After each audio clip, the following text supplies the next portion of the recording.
वो इस पे दिल कुर्बान, इस पे जान भी कुर्बान है। तेरा पाकिस्तान है, ये मेरा पाकिस्तान है, तेरा पाकिस्तान। बिस्मिल्लाहिर्रहमानिर्रहीम।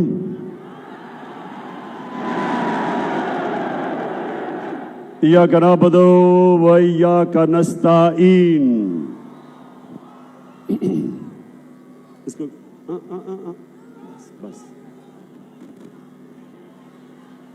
मेरे खुशाब के बाशऊर शहरियों, खास तौर पे मेरी बहनें जो आज यहां आई हैं, नौजवानों, सबसे पहले कि आप सबने मेरे साथ ये वादा करना है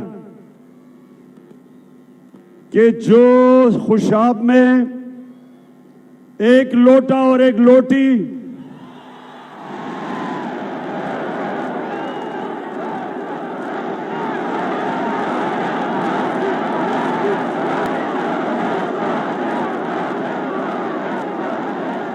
आपने मेरे से ये वादा करना है कि हर एक, जो भी मैं यहां देख रहा हूं, आपने सबने जिम्मेदारी लेनी है इनको शिकस्त देने की।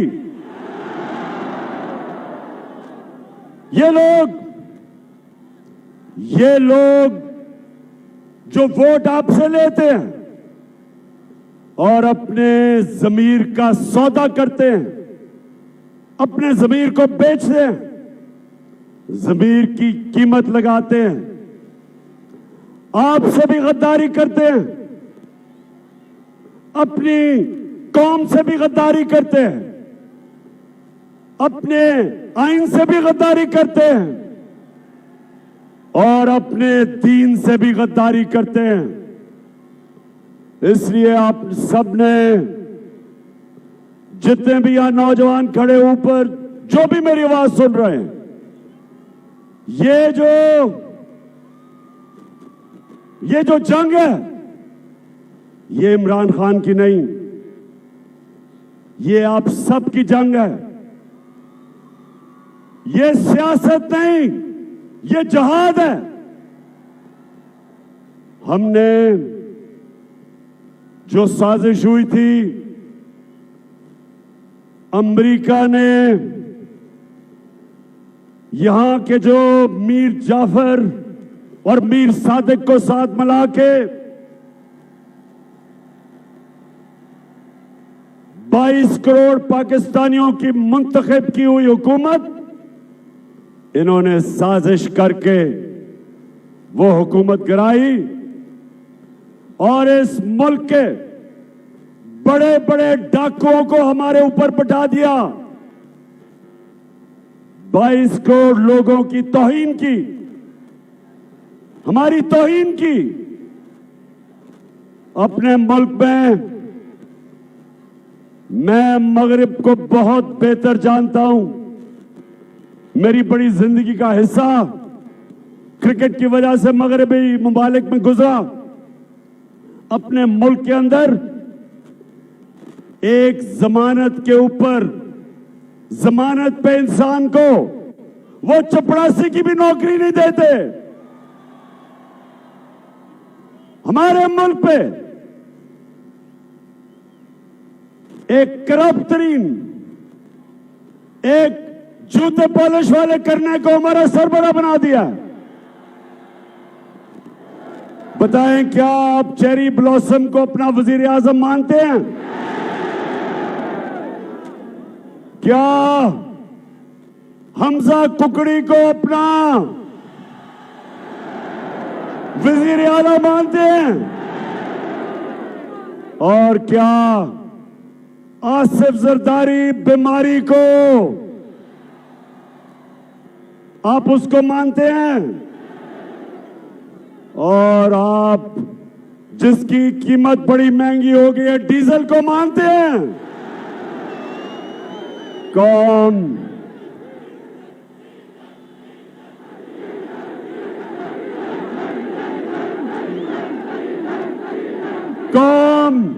कभी इनको तस्लीम नहीं करेगी। मैं आज चैलेंज करता हूं, आप जितना मर्जी एफआईआर काटे, मेरे ऊपर 15 एफआईआर काट चुके हैं, मेरी टीम के ऊपर दहशतगर्दी के केस काट चुके हैं। हमारे सहाफी एयाज अमीर जो यहीं, वो भी चकवाल डिस्ट्रिक्ट से है, एयाज अमीर को इन्होंने शर्मिंदा करवाया, उसको मारा और इमरान रियाज को पकड़ के जेल में डाल दिया।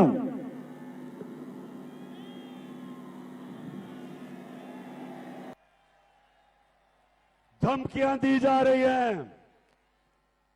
एक टेलीफोन जिसका कोई नंबर नहीं आता, वहां से धमकियां दी जाती है, डराया जाता है, खौफ दिलवाया जाता है। एक आदमी बैठा हुआ है लाहौर में, उसकी सिर्फ एक मिशन है कि किसी ना किसी तरह इन चोरों को इलेक्शन जिता दे। वो लाहौर वाले को भी मैं बता रहा हूं कि तुमने जो मर्जी करना है, तुम सिर्फ अपने आप को जलील करोगे, लोग तुम्हें बुरा भला कहेंगे, तुम जितनी धांधली करवाओगे, तुम जो मर्जी कर लो, धांधली के बावजूद इंशाअल्लाह जब ये बाय इलेक्शन का अगले इतवार इनके फैसले आएंगे तो हमजा कुकड़ी वापस होंगे। धरती से फसली बटेरों को भगाएंगे। मेरे खुशाब के नौजवानों, अब मैं आपको एक मैं बात कहना चाहता हूं, गौर से सुने और सामने बस बड़े गौर से सुने। अभी बर्तानिया के प्राइम मिनिस्टर को उसकी अपनी जमात ने उसको बरतरफ कर दिया, हटा दिया। गौर से मेरी बात सुने कि मौलाना रूमी से किसी ने एक दफा पूछा, मौलाना साहब इंसान तो मरते हैं, कौम कैसे मरती है? मौलाना रूमी ने कहा, जब वो अच्छे और बुरे की तमीज खत्म करती है, कौम मर जाती है। ये खुशाब के लोगों और नौजवानों में खास तौर पे आपके लिए कह रहा हूं, अल्लाह ने मुझे मौका दिया सारी दुनिया देखने का। मैंने दुनिया में वो मुल्क देखे वसाइल के बावजूद गरीब, गुर्बत, और मैंने वो मुल्क देखे, स्विट्जरलैंड मैंने देखा, वसाइल ना होने के बावजूद दुनिया का सबसे खुशहाल मुल्क है। फर्क क्या? फर्क वो है जो मेरे नबी मोहम्मद सल्लल्लाहु अलैहि वसल्लम ने आज से तकरीबन 1500 साल पहले कह दिया। उन्होंने दो चीजें कही। उन्होंने कहा, जो कौम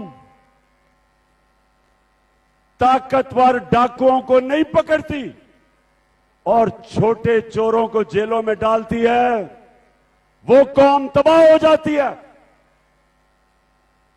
जो कौम छोटे चोरों को जेल में, भैंस चोर, गाड़ी चोर, मोटरसाइकिल चोर, ये तो जेल में चले जाते हैं, लेकिन जो बड़े बड़े डाकू मुल्क के अरबों रुपया चोरी करते हैं, जब वो कौम उनको एनआरओ देती है, कौम मर जाती है, तबाह हो जाती है। कुरान में वो कहता है अल्लाह कि मेरी जमीन पे निकल के देखो कितनी कौमें तबाह हुई जो मेरे हुक्म पे नहीं चली। तुम्हारे से पहले कितनी कौमें, कुरान के अंदर आप पढ़ें कितनी कौमें तबाह हुई, तारीख पढ़े। हमारे सामने हमारे सामने कौमें टूटी, हमारा मुल्क टूटा, हमारा मुल्क का एक हिस्सा बांग्लादेश बन गया, हमारी जिंदगी में टूट गया पाकिस्तान, यूगोस्लाविया टूट गया, सोवियत यूनियन टूट गई। मुल्क, अगर मुल्क कामयाब होते हैं तो उनके कई असूलों के ऊपर जो अल्लाह ने बनाए हुए असूल, सबसे बड़ा असूल इंसाफ। मदीना की रियासत मेरे प्यारे नबी सल्लल्लाहु अलैहि वसल्लम ने अदल और इंसाफ के ऊपर खड़ी की थी। अल्लाह ने हुक्म दिया था अमर बिल मारूफ, सारे इंसानों को हुक्म दिया था कि तुमने सच और हक और अच्छाई के साथ खड़ा होना है, तुमने बदी के खिलाफ जहाद करनी है, यह अल्लाह का हुक्म है। तो जब मेरे खुशाब के बाशऊर शहरियों, एक माशरा बड़े बड़े डाकुओं को मुल्क के ऊपर बैठा देता है, वो अपनी तबाही के रास्ते पर निकल जाता है। जब एक मुल्क शहबाज शरीफ जैसा करप्ट आदमी, नवाज शरीफ जैसा करप्ट भगौड़ा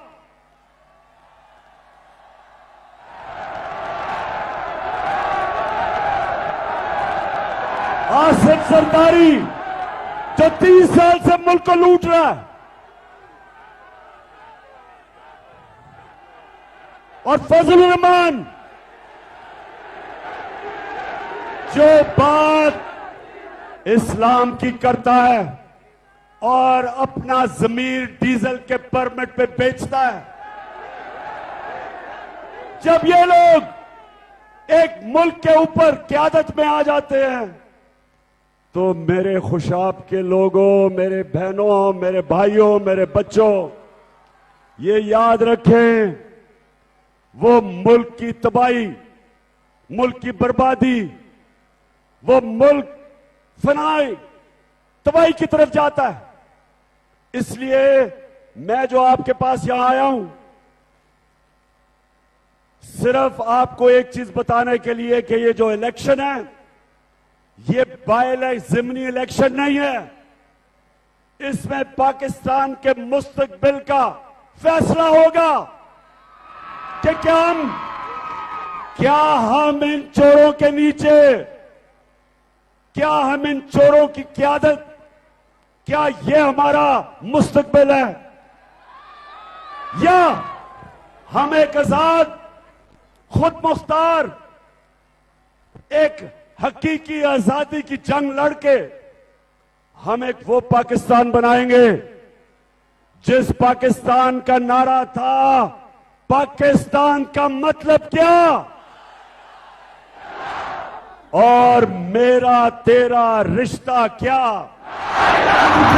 मिलकर बोलो, हम सब वादा करते हैं, हाथ उठाकर मिलकर बोलो, हम सब वादा करते हैं, बस एक अल्लाह से।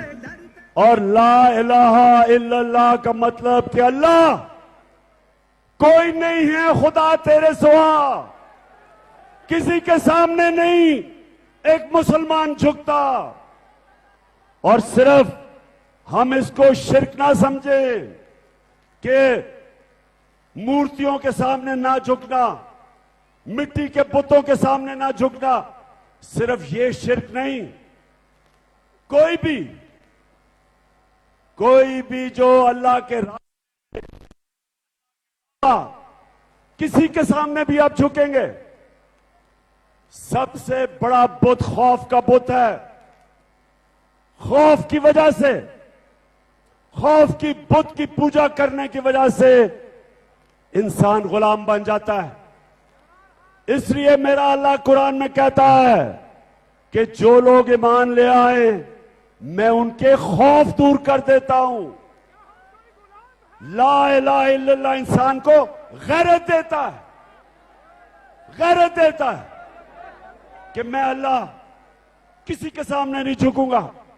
तो ये जो ऊपर चोर बैठ गए, खौफ तारी कर रहे हैं लोगों पे, सहाफियों पे, सियासतदानों पे दहशत फैला रहे हैं कि हम इनको कबूल कर लें। सुन लो शहबाज शरीफ चेरी ब्लॉसम,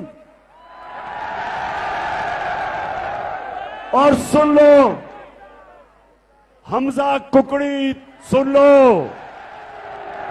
जरदारी, तुम जुल्म करने वाले सिंध के लोगों के ऊपर जालिम आदमी, तुम भी कान खोल के सुन लो, और डीजल तुम भी सुन लो।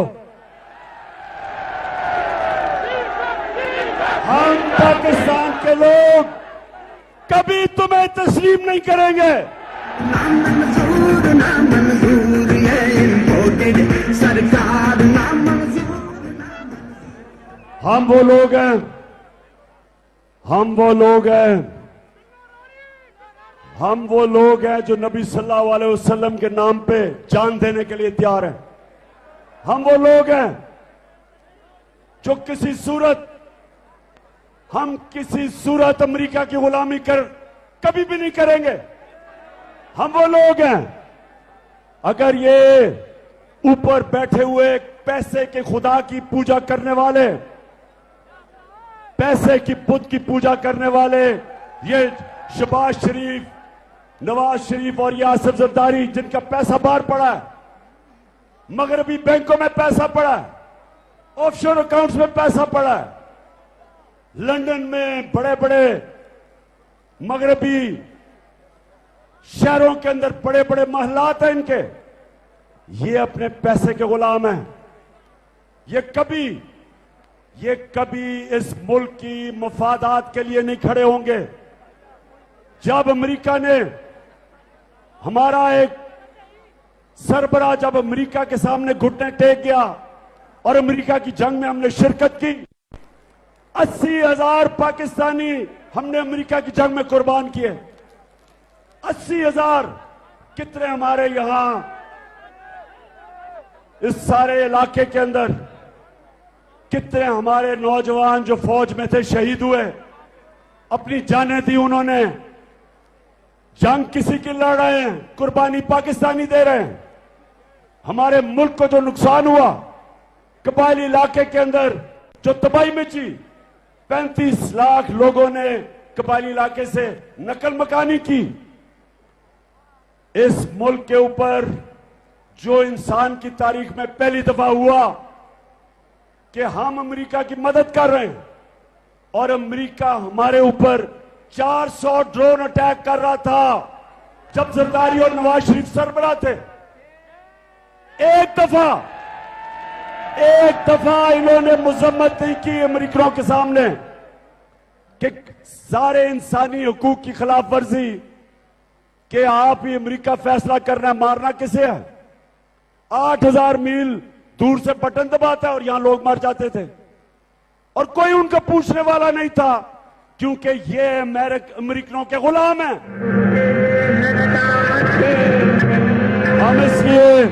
हम इसलिए मेरे खुशाब के बाशऊर शहरियों, ये समझ जाओ कि ये जो ऊपर अमेरिका ने हमारे मुल्क में साजिश करके मीर जाफर और मीर सादिकों के साथ मिलके, कभी साजिश बाहर से कामयाब नहीं होती जब तक मुल्क के अंदर मीर जाफर और मीर सादिक ना हो। जब अंग्रेजों ने मुसलमानों को हटा के हुक्मरानी की थी हिंदुस्तान पे, उससे पहले 600 साल मुसलमान हिंदुस्तान के हुक्मरान थे। तो जब अंग्रेजों ने मुसलमानों की हुक्मरानी खत्म की, तो उन्होंने बंगाल से शुरू किया, और बंगाल के अंदर वो कभी कामयाब ना होते अगर वहां एक गद्दार मीर जाफर, अगर वो ना बैठा होता और अंग्रेजों के साथ ना मिलके सिराजुद्दौला को शिकस्त दिलवाता। और फिर टीपू सुल्तान दलेरों की तरह, शेरों की तरह लड़ा था अपने लोगों की आजादी के लिए, और मीर गद्दार ने और मीर सादिक गद्दार ने अंग्रेजों के साथ मिलके टीपू सुल्तान को शिकस्त दिलवाई, उसकी शहादत हुई। गद्दारों ने इस मुल्क हिंदुस्तान को अंग्रेजों का गुलाम बनाया। अब ये फिर गद्दार उनके साथ मिलके ये चोरों को ऊपर लेके आए, क्योंकि ये चोर कभी भी अमेरिका के सामने अपनी कौम के मफादात के लिए कभी खड़े नहीं होंगे, ना कभी पहले खड़े हुए हैं। तो इसलिए ये जो हमारा इलेक्शन है, ये इलेक्शन नहीं है, ये पाकिस्तान की हकीकी आजादी की जद्दोजहद है, जंग है, जहाद है। और मैं आज आपके पास सिर्फ आया इसलिए हूं, आप सबको बताने के लिए कि आपने जिम्मेदारी लेनी है। एक एक नौजवान ने जिम्मेदारी लेनी है। वो जो ये जो शरीफ बरादरान और इनके बेटे और बच्चे, इन्होंने जिंदगी में कभी कोई चीज ईमानदारी से नहीं की। बिजनेस है तो वो करप्शन है, इलेक्शन है तो उसमें धांधली है, अदालत तो वहां झूठ बोलते हैं, सारा टब्बर झूठ बोलता है। बेटी कहती है कि मेरी लंदन तो छोड़ो, पाकिस्तान में भी कोई प्रॉपर्टी नहीं है। और जब वो ये चीज कह रही थी, उसको क्या पता था कि अल्लाह अल हक है। 2 साल के बाद वो 2014 में ये कह रही थी, 2016 के अंदर एक बैनुल अक़वामी इंकशाफ होता है जिसको कहते हैं पैनामा पेपर्स, और उसमें पता चलता है कि लंदन तो छोड़ो, पाकिस्तान में भी कोई प्रॉपर्टी नहीं। प्रॉपर्टी पाकिस्तान में, लंदन में कहना था कि सस्ती प्रॉपर्टी कोई नहीं, क्योंकि सबसे महंगे लंदन के इलाके में इंकशाफ होता है कि 4 बड़े बड़े महलात मरियम बीबी के नाम पे है।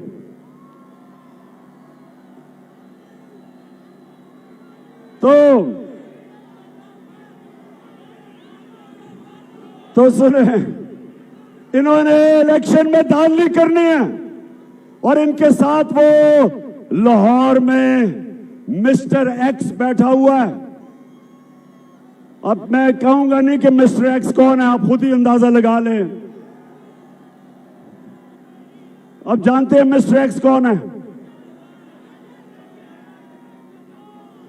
एक पहले ने इनके लिए 2013 में धांधली की थी, उसको उन्होंने नवाजा, पहले एंटी करप्शन का हेड बनाया, अब एक और उसने नवाज दिया है, तो अब वो बैठा हुआ है।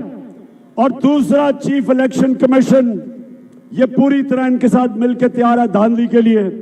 और उसकी अभी आज ही मैंने देखा है कि उसकी बीवी को एक बहुत बड़ा ऐसा ओहदा दिया जिसमें बड़ा पैसा बन सकता है। कोई कस्टम में लगा दिया उसको, अप्रेजर, जिधर बड़ा पैसा बनता है, उसको भी रिश्वत दे दी शरीफों ने। तो इन्होंने धांधली करनी है। हमने धांधली के बावजूद ये धांधला भी कर ले, इंशाल्लाह हम शिकस्त देंगे इनको। के खड़ा है अब इमरान ही करेगा। अब मैं ये चाहता हूं कि आपने हर एक पोलिंग स्टेशन के ऊपर 10 नौजवान तकड़े, दलेर, खुशाब के, और मुझे पता है खुशाब के दलेर नौजवान हैं, डरने वाले नहीं है।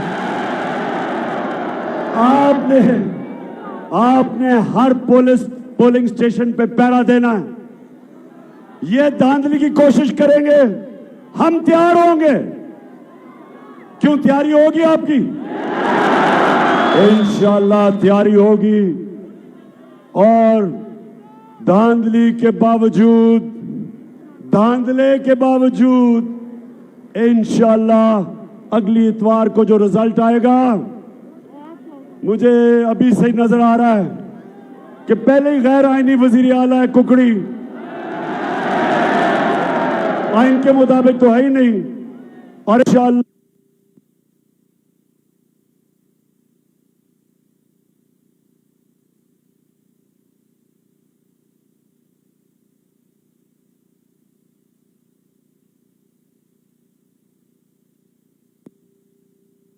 हमें वो भी पता है, बड़े हमारे वो भी कैंडिडेट हैं। लेकिन इस वक्त अगर आपने हमारे तहरीके इंसाफ का जो बल्ले का निशान है, अगर उसको आपने सबने मिलकर वोट ना दी, हमारी अगर वोट डिवाइड हो गई तो मुखालिफ जीत सकता है। इसलिए सबके लिए मेरा आज पैगाम है, आपने बल्ले को सिर्फ मोड़ लगानी है।